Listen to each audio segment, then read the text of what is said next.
Hey guys, Dr. DiLallo here from Performance and Wellness Chiropractic. I wanted to give you a quick routine to open up your hips prior to entering the gym to train or going out onto the athletic field to do some type of sporting event. There's a phenomenon in the body known as creep, and what happens with creep is basically if you sit for longer or don't move for periods of longer than 2 minutes, your body starts to adapt to that position and your tissues start to mold and modify themselves to be efficient in that position. So if you sit for longer than 2 minutes, which for most of us is longer than our drive to the gym or to the field to train or do our sporting event, then our tissues, specifically our hip flexors, have adapted to being short, and then we need to get those to open up. We're going to cover a banded hip flexor distraction to open up the front anterior portion of your hip right here. We're going to use what's called or known as a jump stretch band. You can buy these at EliteFTS.com or RogueFitness.com. It's basically a giant rubber band that's looped together. We're going to take the band, wrap it around something that's very stable. I've got a nice pole right here. Bring it through, choke it. What you're going to do, whatever hip you want to stretch, I'm going to use my left hip here. We're going to step through the band, bring it high up into the hip crease just underneath the glute. Step that leg back, drop the knee down into a lunge position. From here you can see the band is pulling my hip forward and opening up this front part of my hip capsule here. The key here is to keep a neutral spine. We don't want to overextend through the lumbar spine. We want to stay flexed over. So we're going to bring the rib cage down, inflate the abs, squeeze the glute, have a nice upright posture. And then the key after that is movement. So we don't want to move from the trunk, we want to move from the leg. So you can rock side to side, hit different corners. You can turn the leg out, turn the leg in, bring this arm up. You'll find whatever's most tight. I want you just to rock back and forth into that area and help loosen it up. We are going to show a banded hip mobilization to mobilize that posterior capsule of your hip here. Similar concept to the banded anterior hip distraction for the hip flexor. We're going to use the jump stretch band again, and I'm going to demonstrate on the right hip this time. We're going to step through, just like with the hip flexor, bring that band all the way up as high as you can get it in your hip crease.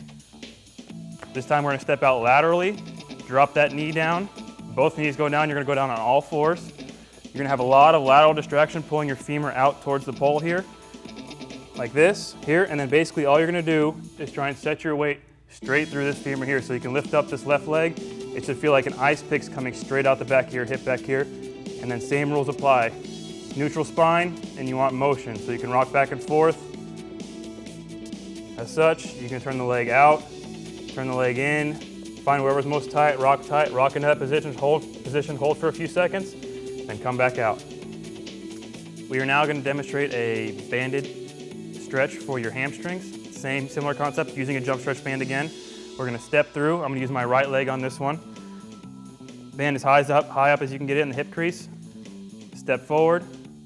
Place whatever leg the band is on out front. Keep the knee bent. You're going to bend forward at the trunk, maintaining neutral spine here. And then once you'll start to feel some tension in your hamstring, start to straighten that knee a little bit. And you'll feel a big stretch all the way from your calf up here into your glute here. So you can play around. You can rock side to side. You can bend the knee, make it straight again, kind of play around, find where it's most tight. This is also a very effective stretch for cueing the hip hinge, either in the deadlift or the squat. So basically, same concept. You can use one hip or both hips at the same time. Let that band pull your hip back, maintaining neutral spine, and then flex your glutes to come forward, stand up tall.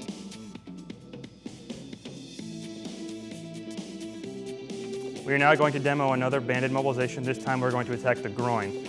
Similar concept, jump stretch band. We're going to step through. We're going to face out away from the band this time. Bring that band high up into the hip crease. Whatever leg that band is on, step that out front into a lunge position. From here, we're going to come slightly off at an angle so the band's kind of pulling back and out. Bring that leg up front. Take that same side, whatever leg the band is on, take that same hand down towards the ankle. Reach down and use that elbow to drive that knee out. Keep pushing those hips forward, maintaining neutral spine back here. Kind of play around, find where it's most tight again. Movement is the key. Rotate into where it's tight, rotate out. Find whatever is bugging you the most and kind of hold that for a little bit.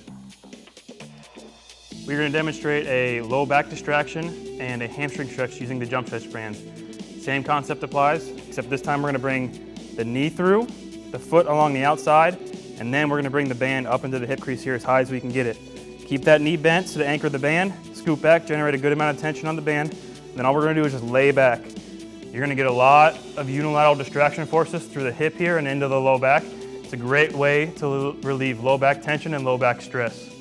From here, we can bring the knee up towards the chest. We'll start to challenge the hamstring a little bit more. And then as you're ready for it, you can slowly start to extend the knee to get a bigger and better hamstring stretch. Those 5 mobilizations that we just covered are a great way to open up your hips and fight the battle of creep prior to going out on the field or into the gym to train. I would recommend doing those for about 1 to 2 minutes apiece. Get your hips nice and loose and then have some fun.